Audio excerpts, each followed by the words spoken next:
In today's lesson, Jesus makes all sorts of clarifying statements and repeats over and over, "You have heard it said, but I say to you."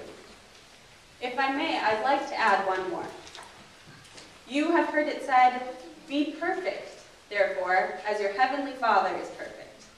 But I say to you, this is not about points, no matter how much it may sound like it.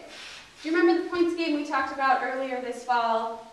I told you how I like to rack up points for doing good things, and about the time in high school we played that game and tallied them all up, and my youth director just broke my heart by telling me that Jesus doesn't want or need my points. I told you then, faith in God isn't about what we do or how many points we get. Jesus has no interest in keeping track of points. We aren't Christians who do good things to get rewards. We are broken people who are loved by God. So now today we hear Jesus telling us, be perfect. I have to admit, I got really scared preaching on this lesson. I was like, oh no, suddenly Jesus is playing the points game. I've worked really hard to unlearn my points. So did Jesus suddenly change his mind? Is he telling us now that we need to get all the points we can? If you peek at the sermon title, you'll see that that's not where Jesus is going with this. All of the things that he tells us to do in today's readings, like turn the other cheek, go the second mile, give to everyone who asks of you, all of these are possibilities. They're a vivid description of the full extent of a radically loving community, not ways to get more points. In Greek, this be perfect part is not an imperative. It's not a command, even though it sort of sounds like it in English, be perfect, go to your room. But the verb is actually sort of in this weird future tense that sort of says, you will be made perfect, just like God is perfect. Sort of a promise that we will be made into this image of God. Jesus is showing us what grace can look like, what our lives will look like when we live fully into this identity we have because of who God has made us to be. Jesus gives us many pictures of what this being perfect might look like, and it always comes back to loving the neighbor. To me, both pieces of the love your neighbor as yourself commandment are equally important. For some of us, taking care of our neighbors as well as we take care of ourselves is a huge task. But for others of us, I think, treating ourselves with the same grace and forgiveness we give to others is the real challenge. Neither one is easy. I want to tell you two stories about just how difficult but rewarding this can be. The first story is about the first half of that commandment, love your neighbor. So around Christmas time, I read an article in my local paper from Minneapolis, the Star Tribune, about an unbelievable picture of grace and forgiveness. It really put Jesus' call to love your enemies and pray for those who persecute you into a whole new light. There's a group in Minneapolis that brings together convicted killers who have been released from prison and the families of their victims. It all began when the mother of a shooting victim said that after her son's murder, her hatred was consuming her. She didn't find support groups helpful, so she started her own organization called From Death to Life. And it brings together convicted killers and the families of those they harmed in an amazing effort of healing and reconciliation. The founder, Mary Johnson, said, "I began to realize that everybody was hurting. Before she began the group, she had visited her son's killer while he was in prison. His name's Osha Israel, and he was reluctant to meet with her at first, as you can imagine. Your prison warden saying, hey, by the way, your victim's mom wants to hang out for a little bit. But, he sort of decided that she needed closure and he'd go along with it. So they met in a prison conference room, and by the time she left, they had both embraced. They had really come together and were surprised at the bond that they had formed. To this day, the two are still close and regularly do speaking engagements at churches in prison. While Israel was in prison, they actually made a couple of appearances in front of the other inmates to show them the possibility of healing and forgiveness. One of the regular members of the group had this to say: "We all know what grief is. We are all trying to heal together." If you're interested in reading the full story online, there'll be a link on the sermons part of our webpage. What amazes me most about this situation is that if anybody had the right not to forgive, not to turn the other cheek, had the right to an eye for an eye and a tooth for a tooth, it'd be these people, right? The mother who lost her son that was murdered. I think she has the right to an eye for an eye and a tooth for a tooth. But, that's not what she chose. Instead of choosing hatred and enmity, they all come together to focus on the common experience of grief and loss, and in that, find healing together. I'm not going to tell you that this is easy. Loving the neighbor this much is very hard. A murder victim's mother sitting down to dinner with her son's killer, that's really tough.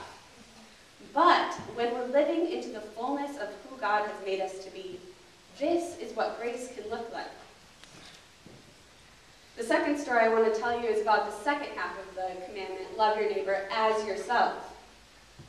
Because as hard as that first part of the commandment is, we can't afford to neglect the second half either. This summer I worked as a chaplain at Melrose Institute, which is a treatment facility with inpatient and outpatient services for those struggling to overcome eating disorders. One of the things I would do there is help patients on the first day. Just be with them as they went through all sorts of orientation about what the rules of the facility are, which were surprisingly strict, what their meal plans would look like, which often involved more food than they ever thought they would need to eat, and all sorts of paperwork about their history with the disease. But there was one piece of paperwork that was the hardest thing for them to do. They had to make a list of 25 things about themselves that they liked, that were, of course, non-body related. It was on this worksheet that so many patients broke down. It was so disheartening to see how difficult this was for so many of them. Now, of course, I hadn't known these patients for more than, half an hour, but often they turned to me, I can't think of anything. So I just started to pull things out of thin air, right? I don't know them from Adam, but I'm like, well, are you a good friend? Are you good with animals? Is there a craft or a hobby that you like? Is there a subject in school you're good at? Usually one or two of these things would sort of spark something. Oh yeah, I am kind of good at that. Okay, I can write that down, and maybe I can sort of get another one out of that. But then they'd run out of ideas and be daunted by having to come up with 20 more. Seeing the anguish of these patients, seeing how much trouble they had just coming up with 5 things, let alone 25 things that they liked about themselves, broke my heart. While this is an example of a fairly extreme situation, I think it highlights the ways in which we can be our own worst critics sometimes, harsher on ourselves than we would be on anybody else, not showing ourselves the same grace and understanding that we show to those whom we love, like our children or our friends. It was often in groups with these patients that we would ask them to sort of name negative thoughts that they'd have about themselves, some of their criticisms, and I'd ask them, would you ever say that to your best friend? Would you ever say that to your little sister? And they'd go, no, of course not. And I'm like, well, if it's not true about them, then it's probably not true about you. You know, if you make one mistake that you're a horrible person or something like that. Now, I know that Jesus calls us to sacrificial giving, and selflessness is an important part of grace and forgiveness, but I think Jesus would be brokenhearted at seeing these patients that can't think of anything about themselves that they like.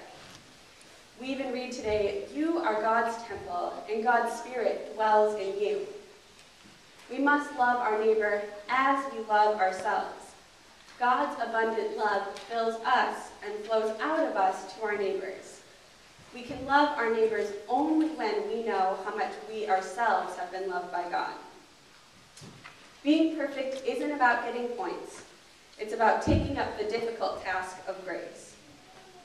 Everything Jesus says today comes back to that same commandment we got in Leviticus. You shall love your neighbor as yourself. And Jesus spends his time showing us exactly what that means. So this twofold commandment, love your neighbor as yourself, isn't arbitrary, right? God just didn't choose that out of thin air. So we're going to have a little audience participation. Scott has been rubbing off on me, so you have to help me out here. So turn to the back of your bulletin and look at the lesson from Leviticus first. And I want you to look at what verse 2 says, the very end of verse 2, and if someone could sort of call that up, that'd be great.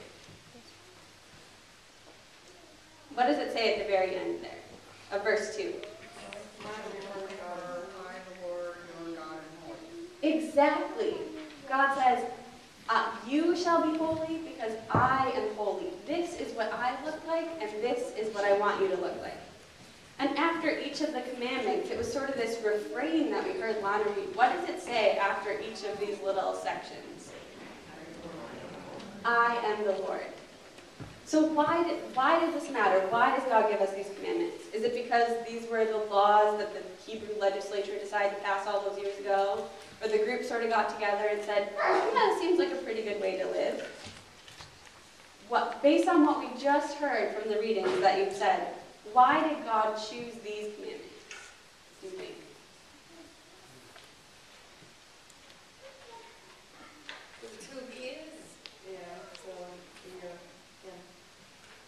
Exactly. Right? It's like what we were talking about in the children's sermons. This is what God looks like. God says, this is the way that I live, and this is the way that I want you to live. So at the foundational level, these commandments are all about the character of God. We are called and empowered to do these things because of who God is. It's not points. It's a reflection of the possibility of what life with God can look like. And because we are created in that image of God, these commandments are also a reflection of who we are made to be. That creation is that important connection between who God is and who we are. Our lesson from Corinthians shows us this. What does verse 16 say there?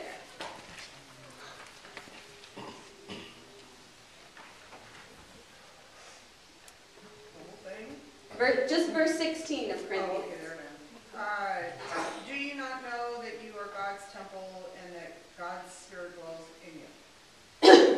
As I saw so many patients this summer struggle with their list of 25 things, I just want to say, do you not know that you are God's temple and that God's Spirit dwells in you? It was all I could do to hold it in. We got there eventually, but, first day that would have been a little overwhelming. But this, there's just such a pleading in it. Do you not know that you are God's temple and that God's Spirit dwells in you? So if these commandments are a reflection of God, and the temple, sort of that place where God dwells, is in us, like we too take on those characteristics of God. We'll be made into that. And even in Matthew, verse 45, it says, do all of these things so that you may be children of your Father in heaven. Jesus lays it right out. This isn't about points. This isn't about being perfect, as you and I might understand it. It's about being children of our Father in heaven and how different that can look in the world. You have heard it said, love your neighbor as yourself. Because of who God is and who this makes us, we are invited into this new way of life that celebrates the character of God by showing our neighbors and ourselves this perfect love. Amen. We'll sing the first and last verses of hymn 423, Lord, whose love and humble service.